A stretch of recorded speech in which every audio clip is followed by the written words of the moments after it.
ladies and gentlemen. It's our chess show on Pod TV. My name is Sasha Star, and today panel includes Professor Ken Regan. Welcome to the show. Very much for having me on again. Looks like we have nuclear winter. It's cold. I'm wearing a long sleeve shirt. Same, Skies were blanketed by smoke. yeah, same in Toronto. And now, welcome Jim Eat from Eat Foundation. Welcome to the show, Jim. Thank you for having me. And you guys know what it feels like to be in Northern California now. Yeah. Yes, I guess so. So I just finished the Ukrainian show, and what's interesting is I'm following the French Open tennis tournament, and I remember the end of the match between Svitolina from Ukraine and Sabalenka from Belarus, who's been already eliminated, but she won that match. And after the match, Svitolina, as it's custom to shake hands with the opponent, she just went straight to the referee, and that was the end of story. So in most of the sports, Russians are simply not participating. They've been eliminated. They're not there. Full stop. Period. Same as I can't imagine how Germans after 1939 would be allowed to participate in any, I don't know, competitions, tournaments, or whatever. So, what's the situation in the chess world? And I think, Ken, you're the best one to. Yeah, I was going to say your key difference is that the hostilities are still going on. The status of German athletes was reviewed after the defeat in World War II. So that's the main objection. And of course, I think with Sabalenka, it's also involving the unresolved status of Belarus. So one of the things I think that Sabalenka said in her defense is she said, 90% of us are really against the war. It's just that we're not allowed to speak in Belarus, if I recall correctly. So, it's a very difficult situation. One, of course, we're seeing multiplied in the chess world. Jim, what's your opinion? Well, I think our ideal situation is that chess is independent of economic systems and political systems, and all we do is play the game. And FIDE, the World Governing Organization's motto is "We're all one family." But in practice, when one country invades another, those things go out the window. There have to be resentments. There have to be hard feelings. And also, you have to know you cannot blame every individual of a country for what the leaders of that country do. There are some players that have left Russia. There are some players that would like to leave. And there are some that are supportive of the Russian government. So you have to judge people on an individual basis, in my opinion. And you also have to realize that these forces are beyond our control. And what we try to do is to remain solid in our ability to play chess. Whatever country you're from, whatever language you speak, it just doesn't matter. Chess is a universal language, and it's what we all speak to one another. But I know that that's an ideal, and we fall far short of it many times. Okay, we obviously have some technical problems on the network because I don't know about me, seems to me that I don't have these problems, but both Ken and you, Jim, are being sometimes frozen, sometimes the sound is disappearing and it comes back and so on. But okay, we'll try to do our best. So right now, what's interesting in chess, in tournaments that are being played, Magnus Carlsen is fighting to prove his supremacy, although he's no longer a world champion. But he's still fighting to show that his level of play is still there and so on. Not sure how successful he is so far, although he has some very interesting games. Ken, what do you think about it? Well, he's fighting to win a game. He has gone 8 rounds of Norway chess without winning a game in the classical phase. He's won several in the Armageddon. But it's worth, reviewing the scoring system for the tournament. Yes. Is 3 points for a classical win. Okay, 0 points for a classical loss. If the game goes to Armageddon, both players automatically get 1 point. And then the game itself is fighting over one additional half point, not a full point, as one might expect, but an additional half point. So the winner gets 1.5, the loser gets 1. And this has the opposite effect from hockey. It has the effect that if the game is not decisive, then the players collectively suffer a net loss of half a point from the 3. That's part of the logic. So trying to be a disincentive to going to Armageddon. But we have, however, seen several games that were drawn in the classical phase within 10 minutes and then went to a decisive Armageddon game. So interesting thing. And the other technically interesting aspect for me is the time control is a lump sum of 2 hours and then a 10-second increment beginning at turn 41, which between turn 41 and turn 60, the increment is worth 3 1/3 minutes. So that counts as game 123, which is short of the 150 minutes that the standard FIDE time control allows you to turn 60, even though the standard FIDE time control gives less time to turn 40. So it has led to some situations where the players really wound up being in chronic time pressure. Ken, I would like to ask you something. I'm 100% against this increment simply because you can start adding time and make some irrelevant moves and build up your time. Let's see, you're down to 10 seconds, and then you can rebuild it up to 2 minutes and 3 minutes or so on. Why don't they use a delay, which was very popular in the United States just about 5-10 years ago? A delay is the system that does not allow you to build your time. Let's say you're down to 10 seconds. So it gives you 10, 15 seconds, whatever is you agree with, like organizers provide, that this time will add to you before your clock will start ticking. So let's see your move. You're down to 10 seconds. Right. So if it's a 15 seconds or 10 seconds delay, the first 10, 15 seconds, your time does not move.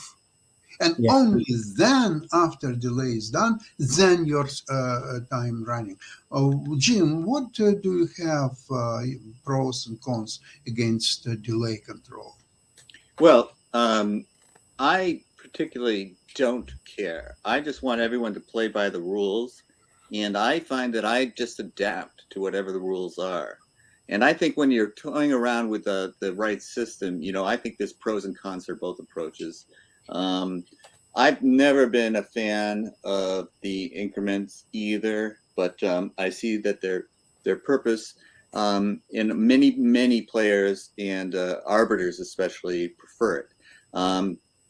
So I think that there's two things that we want to see, and that's players managing their time well, whatever the time allocation is, and those who do it better than others should have a reward for that, and those who do not manage their time well suffer the consequences of time pressure. I see nothing wrong with that. I think that the players that sit and deep think on move 20 and then have less time to calculate for moves 35 to 40, well, that's on them. They budgeted their time that way. And so I've always felt that, just tell me what the rules are. And if everybody plays by them, I'll be fine. Yeah.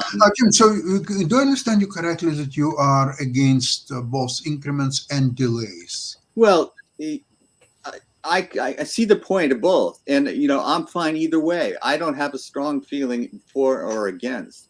I grew up on a classical time controls, and that said I had to budget my time for a certain amount of moves. And if I didn't do it properly, I paid a price. And so that's all I care about, is if I manage my time well, then I should have an advantage over an opponent who doesn't. And I don't really care how you structure that. I don't have a strong feeling either way. I understand what you're saying about the delays and the increments, because you do see people moving very quickly and then gaining time on their clock, and it seems counterintuitive. It doesn't seem right to me. But on the other hand, I like the when we're talking about the Norway tournament, it's been going on since 2013, I think, Ken, if you correct me if I'm wrong. Yes. And I think they can experiment with these, including the score systems, like how much do you get for a draw plus that Armageddon. You know, all of these things are experiments, and I'm really pro experimenting. So Yeah. I'm just happy when everyone's trying something new to see if we can get players to play the way they used to play, which was, you know, chess, and the stronger player generally won. And it wasn't about book knowledge or database knowledge or preparation. And you know, so I don't have any qualms about if you structure a classical game, and then if it's not decisive, then you move to a different time control, and you know, and that's you force a decision to be made. You know, I'm in favor of this in general, just on principle. So I just tip my hats. But one thing I would say to anybody covering this tournament: mention the sponsors. You know, I see the coverage of this tournament. Nobody says who's behind it, and you should always give credit to the people that are running these types of tournaments. You know, Jim, I'll tell you, because there is in chess on this level, there are a lot of money laundering, and therefore the organizers and sponsors, sometimes they don't want to see their names advertised. So you have to be mindful of that. That's a very interesting point, Sasha, and not one that I was factoring in. Mm-hmm. Okay. I'm just thinking about the tournaments that I organized. I always wanted the sponsors to get credit. I know. The legitimate sponsors and organizers, they always make sure that their names are there to be Yeah, seen. there is a partner page with various logos, chess.com. Absolutely. One of them, I don't necessarily recognize too many of the others. One from Bavaria, one from Stavanger, I should probably say, Sparebank, Solve, iTeam, Anti-Back, House of Yarn. That's interesting. You had to go search for that. Well, I had to go to the partner page on the official website. Yes. So that's the thing. Yeah, the information page on Chess24 doesn't have it. So, but it is fascinating, and there's, you know, they announced an initiative for women's chess during the tournament too. It's coming up this summer. So, lots of other things going on, and there's also on June 17 there's this day of playing chess for 4 hours for benefit in Africa. Have you seen this? No, I have not. This is really interesting. Let me see if I can find it. I saw it on Shohreh Bayat's Twitter. So let me see if I can. Oh yeah, I don't tweet since Elon Musk took it over. Yeah. Yeah, that's a fine thing. Let me just see if I can. Well, you can do it at your leisure. Just send me the notification of it so I can find it. Thanks, Ken. I appreciate that. Yeah, it's Chess to Change. Is the name of it, and it's businessmeetschessandkids.com. So, and anyway, so yeah, but now the chess itself at Norway Chess has been interesting. I mean, Fabiano Caruana is having a fabulous tournament. I don't know if he has clinched first place yet. Nakamura can, if he defeats him in the classical game, pass him. I think that's the only player that has a chance. Just by half a point, you're right. So if Nakamura wins the classical game, he would win 16.5 to 16. Yes, correct. Let's see, have the game started yet? Round Soon. 9. They have indeed started, and Nakamura actually already has a substantial edge according to the computer. In fact, very much so. So maybe I should tune into that. jump right into this. Please do. Okay, all right. So let's take a look. This is already interesting to look at here. Of course, the players don't know fully whether they have a large advantage. Okay, so we are here. Following the game, this is the current position. Caruana has just lashed out with a pawn move. There are these interesting Isolanis on the d But we don't see anything. Oh, you don't see my screen yet. Not Okay. yet. No, no. All right. Maybe that's so there we go. Okay. It just takes a little delay while. Okay. So, I have not seen this. So I'm doing this as cold as for you. Gyoko piano, 2 Knights defense. In fact, very much classical Wow. 2 Knights defense. We don't, oh, okay. We'll see it now. Okay. You see Black's D5? Yes, and this is old school chess. Old school chess. Yeah, let's see if Steinitz's move gets played. No, White plays Bishop D3, which is a newer or maybe was old fashion. Yeah, maybe old and is new again. I don't know. Yes. So White has grabbed a pawn, but Black has better development. White's queen side is definitely under wraps. Wow. Yes. So Black is able to give White double pawns, but White has some squares. Black has isolated pawns. White's knights have places to live. That's a good point, but geez. Yeah, Black has 2 pawns on open files. White's pawns are in open files, so White tries to fix the pawn. There we go. We're attacking it already. Yeah. And in fact, this was the last move seen. So this is where Caruana lashed out, and as you see, the engine does not like it. But F5 is not okay. Let me try to understand why. yeah, let me zoom out a little bit here so we can see the board and the eval at the same time, or maybe I can get rid of that ad. I'm not signed in. That's part of the problem. NB4, yeah, NB4 looks like it would be the better move. Yeah. Just off, top of my head. Right. I mean, opening the position, well, for the 2 bishops maybe, but I don't know. Opening the position, maybe not what you want to do, but let's take a look. F5, Nakamura is thinking right now. So the engine wants White to grab the pawn. Let's see if we can see why this yeah, I would have some trepidation about this as White, because Yeah. Black will get Bishop D6 in, the bishops will bear down. Here comes an attack. So I guess White can counterattack. B5 is a very difficult move to see, I think, in a position like this. Yeah, this is definitely the computer is playing chess that I would not play. Yes. So let's see now. Yeah, well. Okay. Well, yeah. So some of Black's pieces have been whittled down. I guess that's the point. And then White won a pawn. Black had to go grab a pawn. Okay. Now you can see that it's gone wrong for Black. Since taking for granted that there are no useful discoveries by that rook, because White's just going to capture on C8. So okay. So now Black is.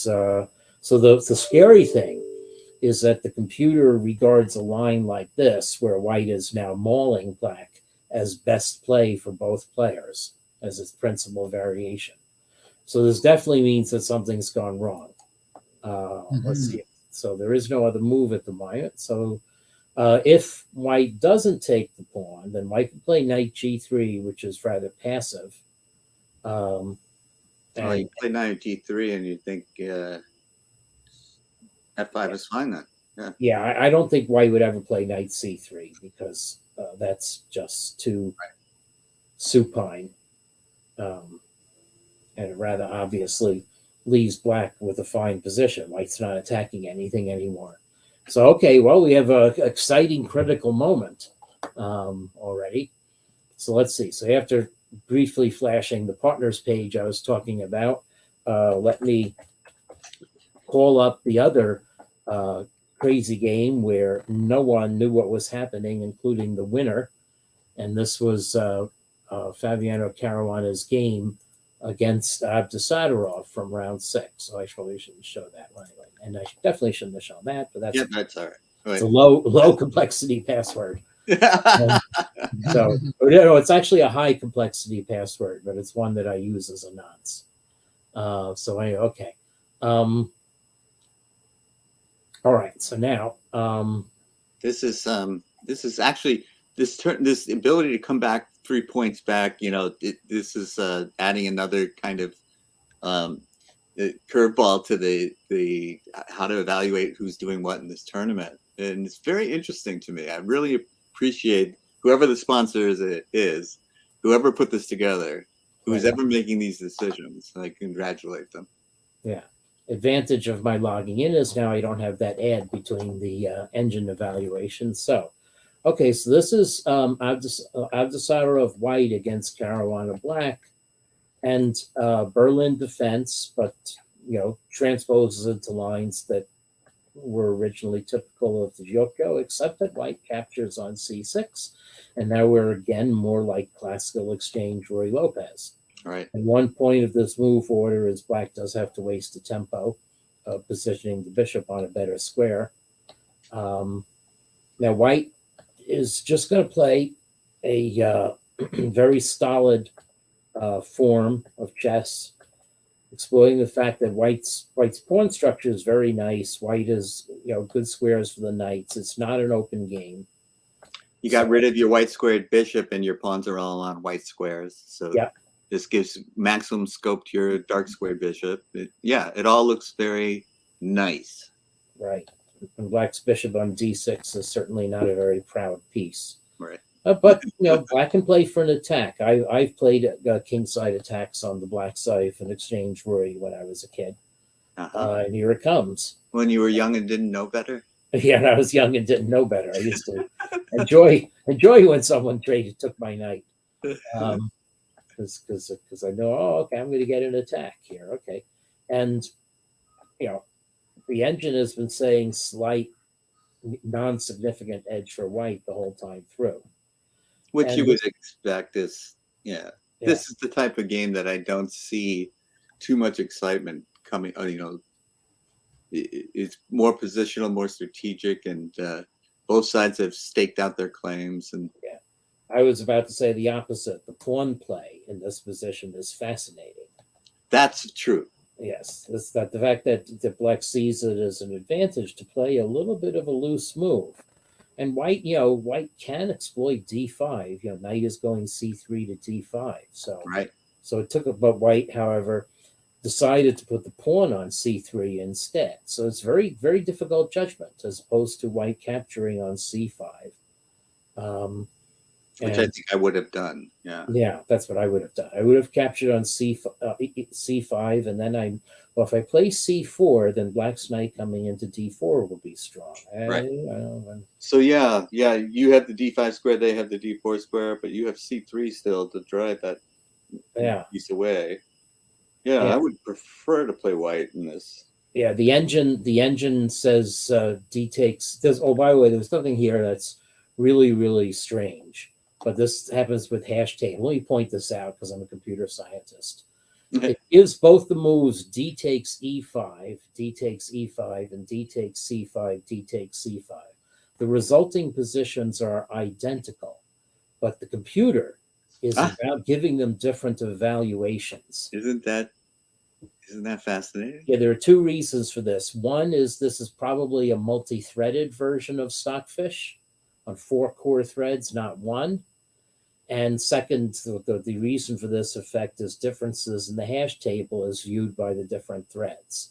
The fact that the chess engine as a hash table is, I could go on for hours about the effects of this and how it sometimes led computers to play wrong moves. Anyway, when you see things like this, that's the reason. Well, it does say that the computer does, however, fairly clearly prefer c3, just preserving the center, and Caruana decides to sidestep the king. So now there's no attack on the king side anymore yet. Right. But black has a solid center. So we're going to just play to amass strength on the center and neutralize white's play there. So white had to spend the tempo defending the a pawn. And now here we go. We have a full engagement along the front. Now, is this a mistake? Is that a mistake? Well, it wasn't because it's not according to the computer, but let's see if it was a practical mistake. Now we get an exchange of pawns, and black has no way to exploit the open file with the queen. So black just continues playing solidly. Now the program wants white to play d5, which establishes a positional superiority, spikes black's bishop. After d5, black's bishop is really shut in. Well, because but you've set the pawn chain to b4, and so now that's easier to attack. Yeah.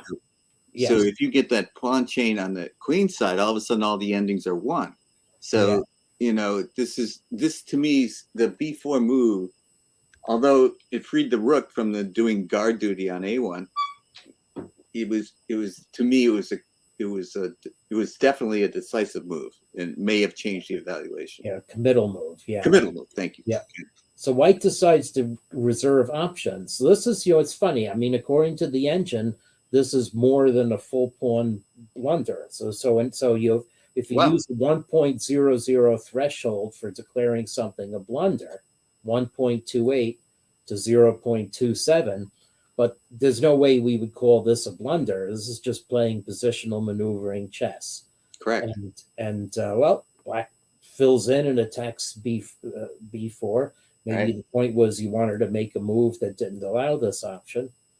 And now white comes in, so now we're mutually attacking each other on the queen side. Black is able to neutralize that. So maybe here now one can say that white's strategy has backfired. Maybe white did really blunder and miscalculate something. So now it's definitely white counterattacking at the moment because b4 is going to fall at some point. Okay, now Caruana said to have the advantage. Well, okay, b4 is not going to fall because black didn't take it. Was possible? Yeah, bishop c5. That's what I mentioned. I wanted to mention even before g3. Yeah, well, black's knight was attacked, so it had to move. That's part of the point. Black, black didn't have time to take on b4 because white was threatening knight f5, now threatening the knight. Now white gets here. Okay, so I would say here that white is now attacking black.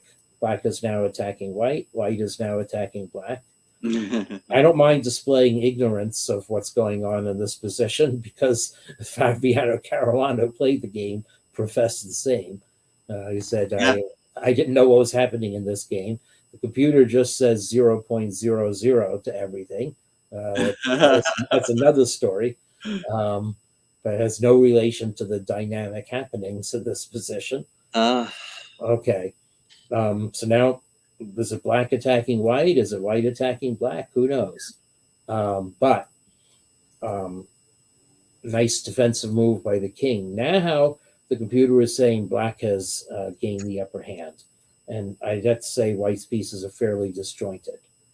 So now white shed the e-pawn, which was the linchpin of the position before, going for some checks, but there's no attack here. Black, jettisoned the rook, and it turns out black would have done better to insert queen f5 check before taking the rook. But so this looks like a nice move, but it's actually just a desperado. Beautiful. Yeah. And then knight c4 cost white's last chance. White should have captured the bishop and allowed the queen ending, but I have to say I think the queen ending is fairly lost. Dismal. I don't know, but anyway, white certainly had more chances, but yeah. But we play some more moves, and now black is clearly on the march. White is, and this check here has a very cute point. It's a good tactics training exercise. What is black going to do after this capture? Well, it's this, followed by capturing the queen in the corner. Not settling just for picking up the piece. Right, not settling just for picking up the piece. So nice win by Caruana, very enterprising game. Well, tell me what you think of Caruana now. I mean, this is a very impressive, if he wins, if Nakamura doesn't catch him. Nakamura is also very impressive lately. Yes, and Nakamura captured the pawn. So we are definitely going to see the critical line. Queen d5 next, and see what Caruana has. What other options are there? There's f4, which has the point saying, I'll just cede a pawn, I'll clamp down on your king side, I'll even give you the e4 square if you can guard d3. And f4 just might be a slow way of trying to hang up on the king. You want to play bg4 and knight d4, and all of a sudden it's very ugly for white. So so this is certainly worth watching, and I'll watch it on the phone during my committee meeting. So Mhm. That's funny. Well, we're definitely looking forward to continuation of this game, which is But decided. and also we should point out that Magnus is not winning the classical time controls, so he's kind of not really middle of the pack because he's winning all his Armageddon. But only getting half a point, you've got to win in this kind of tournament. 3 points for a win on the classical time controls. It forces you to win. You can't just draw your way and win an Armageddon and Yeah. finish at the top.